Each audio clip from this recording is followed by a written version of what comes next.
first opened in 2002, there's a look inside Ford Field here in downtown Detroit. Both teams emerging from the Ford Field tunnels just a short time ago. And, of course, the loudest cheers were reserved for the hometown Lions. They're set to go as they will match up with the New England Patriots. That'll be taken in the end zone. And not a good return here. He is brought down at the 7-yard line. Anytime you feel the kickoff inside your own end zone, you've got to be decisive about whether you're bringing it out or not. Sometimes that indecision can really cost you.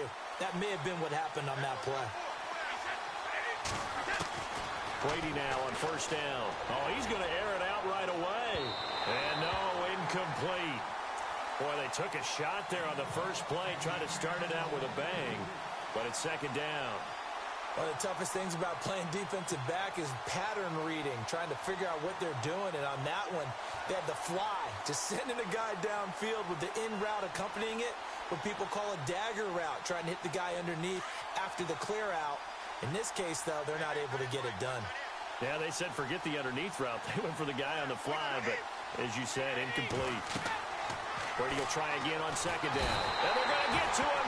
That is going to be a safety. Tom Brady taken down in the end zone. So how's that for an interesting way to start this ball game?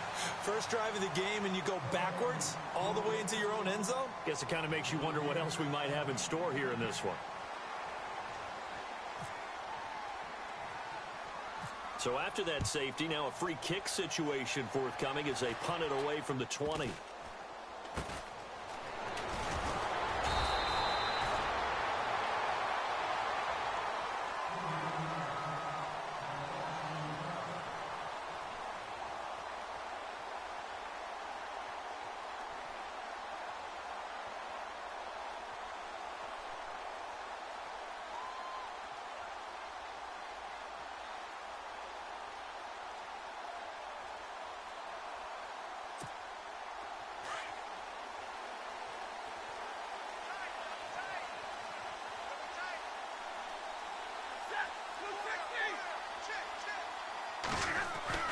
Now a first down throw. Stafford.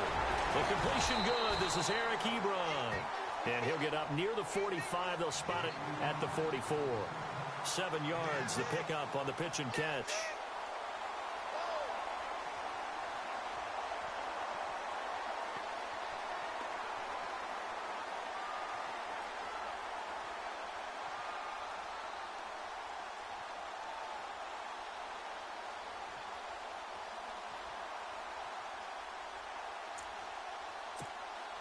Offense staying ahead of the chains here, 2nd and 3.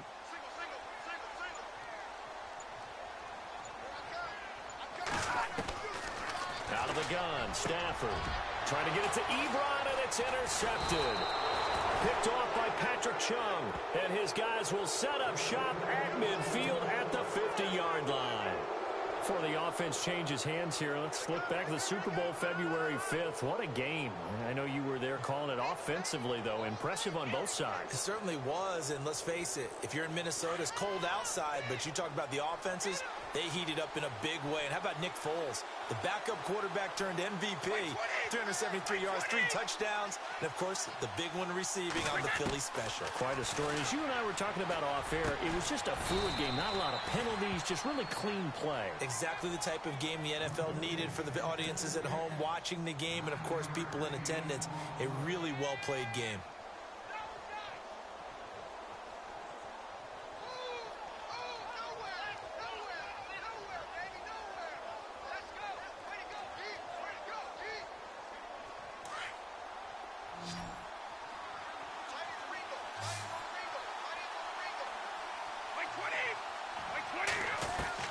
Now Brady throwing on second down. And the hit jarred it loose. It's incomplete. This defense is not going to make it easy for you. They're a physical group, and we just saw it there on that play. It came in, made the contact, just as he's trying to haul it in.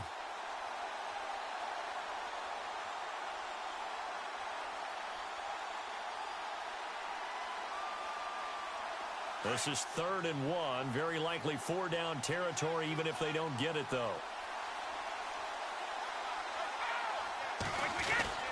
Brady going to try and throw on third down. This is caught. It's Cooks. And he'll get this one down near the 20-yard line. It's a gain of 20 and picking up the first. That time a slant, Brady in general on those quick hitters, he just releases the ball so fast. He does, and he's so accurate, but most of the time he wins before the ball's even snapped by his pre-snap read. Finds out where the defense is and delivers it to the proper place.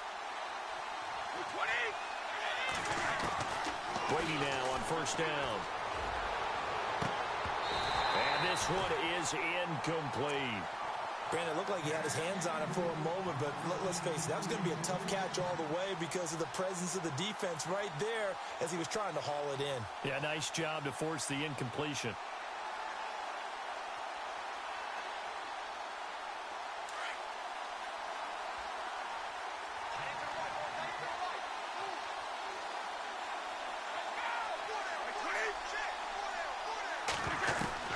Brady again here on 2nd and 10.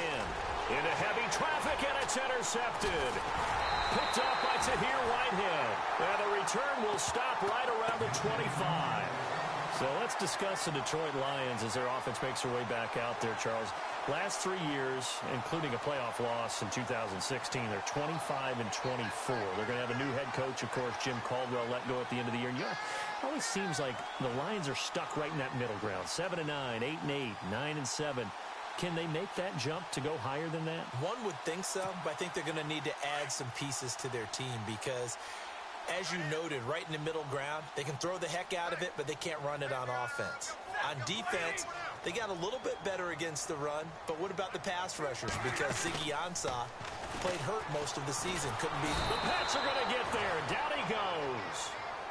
Defensive end gets in there that time. They were in a 4-3. What's the responsibility, the ends versus the tackles there, Charles? Well, most of the time when you talk about the ends, they're your pass rushers. They're the guys that you turn loose to try and get to the guy who's going to throw the football. The tackles, usually more of the run-stuffing variety. But the way this game is advanced, you're wanting a little bit of everything out of all of your guys. But let's just go ahead and break it down and make it simple. The guy who's the right defensive end. Into heavy traffic, and it's intercepted. Picked off at the 20. And great field position coming up in the red zone at the 17-yard line. The runner-up New England Patriots offense back onto the field. And I wanted to get your thoughts on the offense for this crew as they go into 2018. How do they stack up, Charles? Typically, New England, pretty darn stable. One of the goals going into the offseason was to try and hold on to running back Dion Lewis, because coupled with James White, that's a heck of a tandem. Of course, the big fella, Gronk. You find him another all-pro year in 2017. And remember, before 2017 began, they picked up Brandon Cooks in a trade at wide receiver. That paid off in a big way. He had his third straight 1,000-yard season in the NFL. And then, of course, there's Danny Amendola, Chris Hogan, and they expect to get back Julian Edelman for all of 2018 coming off of a knee injury. Brady to throw on 2nd down. And it's intercepted. Picked off by Tahir Whitehead. And I think he's going to go. They're not going to get him. He's at the 40, 20, 10. And he will bring it back. An interception return for a Lions touchdown. Brandon, we spent time with this team before the game, and there was never any indication that they did not like their kicker. Well, it shows right now that they didn't like their kicker. Why didn't they just put it through the goalpost and take the lead? That is going to be the question that has to be answered. I don't know about you, but I'm skipping my flight. I'm going to the post-game press conference to find out what they were thinking. Instead of playing conservative, they go through the air, and what a stunning turn of events.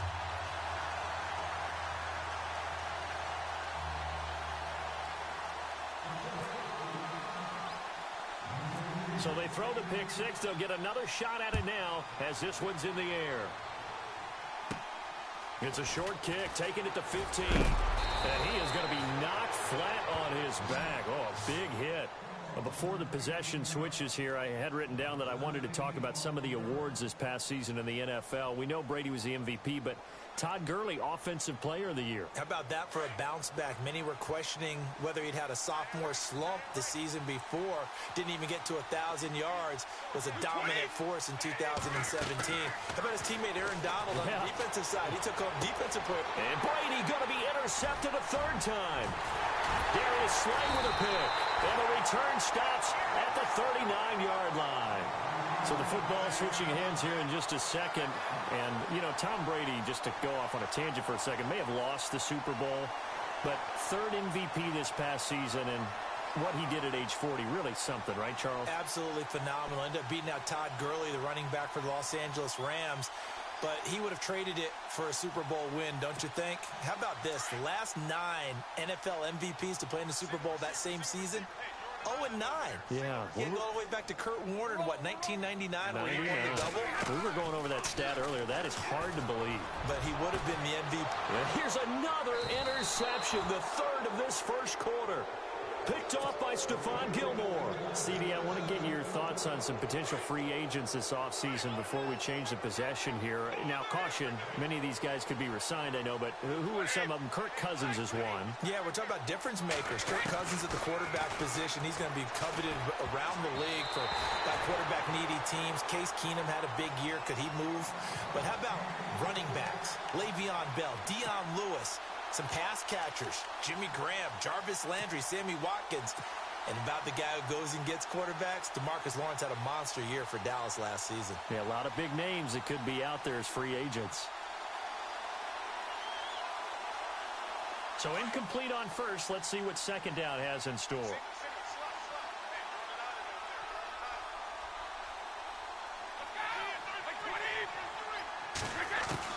Throwing again. Brady. He's letting it fly for Cooks. It's caught inside the 25. It's a big play there for the Patriots. 56 yards. Well, even after all those interceptions, he's not deterred, still confident to go deep at work there. I think all the old rules about playing that position still apply. If things go wrong, you still act like you're the best player out on the field. You still carry that supreme arrogance with you and continue to fire the ball. I've seen guys have games like this, and this is where you find out if you're great or not. Can you overcome some interceptions and still lead your team to victory?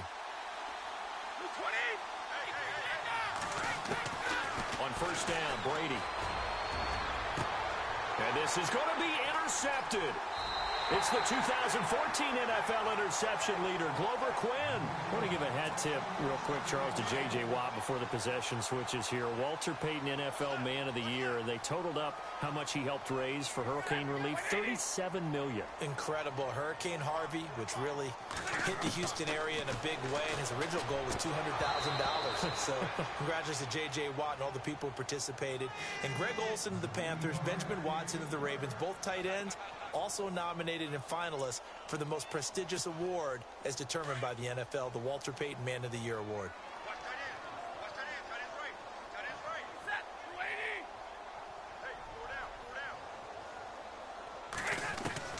Back to the air, Stafford on second down. Completing it here to Marvin Jones. And he gets this one all the way up to the 40.